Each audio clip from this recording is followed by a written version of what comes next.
Hello everyone, Rajiv Chopra from the Dusty Mike Chronicles. You may notice that in the last few episodes, I have started to transform the Dusty Mike Chronicles from being an almost general purpose podcast to one where I discuss photography. And while I might discuss a few photography techniques or recommendations or the behavioral aspects of photography, I will talk about techniques, behavioral aspects, as well as the philosophy of photography. So stay with me, and I definitely hope that you subscribe and spread the word. You will find a link to the article on medium.com at the bottom of this page. So let's start. I think the introduction has gone on too long. Now you've done the work. You've taken the photos and you have stored them safely on your drive and have taken or made backup copies, and hopefully you have also stored them to a cloud account. Hard drives do collapse, Now,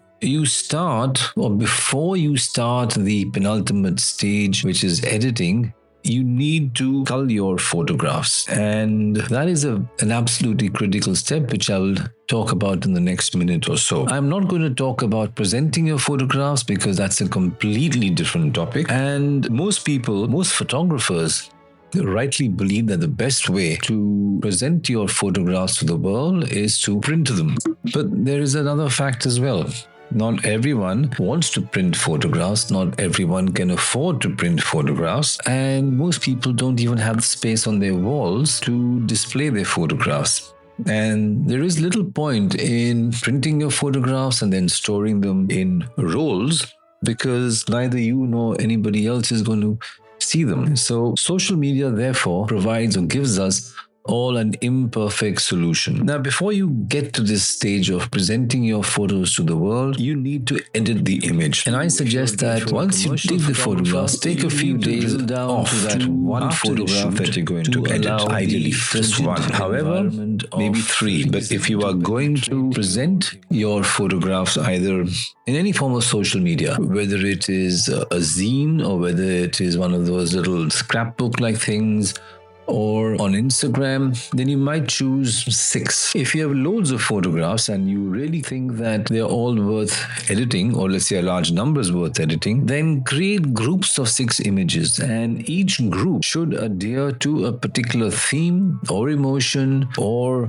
light or location or something like that. And if you cull well, then your editing flow will become better. A few years back, I went on a family trip to Srinagar in Kashmir, and I had not intended to do a whole lot of editing, but as it so happens, I ended up choosing a lot of photographs. What I did then was to group the photographs in, let's say, buckets of 6, and then I edited those images in a style that was consistent for that particular bucket or group. However, if I was going to use these photographs to then create a travel book or a travel log or a zine, then I would have chosen all the pictures and given them the same editing treatment, even though those photographs cut across different parts of Srinagar, like the shops, the lake and stuff like that. Then I almost fell in love with these leaves on the ground.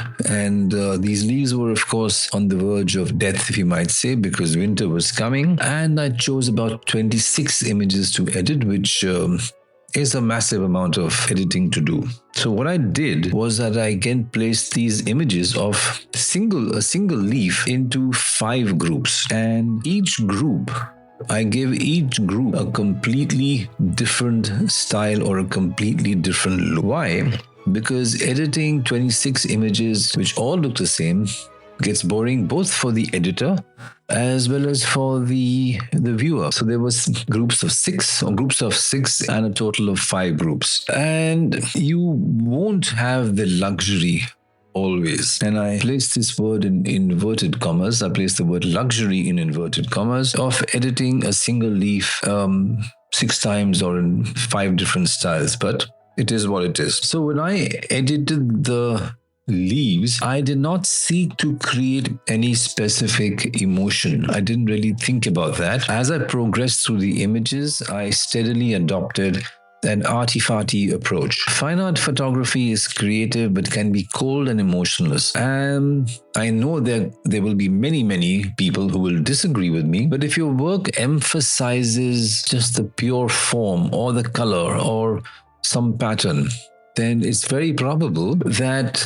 you will emphasize creativity and the creation of perfect images, which are technically perfect but maybe emotionally cold. That's what I believe. So if you overdo the technicality, you sacrifice emotion somewhere along the way.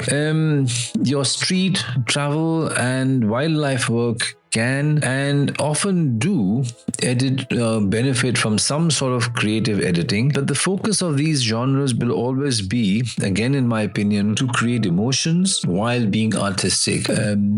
I don't believe that you should sacrifice emotion at the altar of creativity here. Again, I'm not going to dive deep into the technical aspects of editing. You can adopt a range of techniques, and you can, in this whole desire for perfection, remove all sorts of distractions, warp objects, change their shapes, and finally create a color grade which unifies everything. Now, there's always a battle that rages inside me when I consider removing distractions. I almost never warp. When I consider removing distractions, there is this battle that rages inside me. And leaving aside all ethical considerations, removing distractions changes an image drastically. On the one hand, you can create a clean image, one that is, let's say, more easily prone to be arty and or more prone or more, let's say, consistent with the fine art approach. On the other hand, when you remove too many of these so-called distractions and too many details, you take away the rawness on the original feel of the original scene and the story that you saw unfolding before you in the jungle, on the street, or in any travel destination that you happen to be. Now, the question is, what do you wish to convey? There is no easy answer, and there are no universal truths, there are no universal solutions. You must decide what you want to deliver and what you want to convey, and you really need to decide or figure out what kind of an emotional impact you want your photographs to hold. And once you are clear about these aspects, you can then actually start the editing process. Sometimes you can muddle through, start all over again, and then finally hit on a solution. But that's the process you need to go through. In the end, editing is not just about making an image clean. It's about creating an emotion, and that's where creativity does come in, and it plays a very big role. Now, don't look for a template. There are no templates. Templates are the crutch of the lazy. Start on the raw image and work your way through. Really dig into yourself. Ask yourself, what is it that you felt on the street? What is it that you remember from the street or the jungle or the destination you travel to? What is it that you remember? What is the emotion that you remember? What were the impressions that you got? That is what you need to convey when you finally edit an image. That's it for this episode, and see you next time. Rajiv Chopra from the Dusty Mic Chronicles signing off, and once again, leave a comment, join the conversation, spread the good word, subscribe. See you next week. Ciao.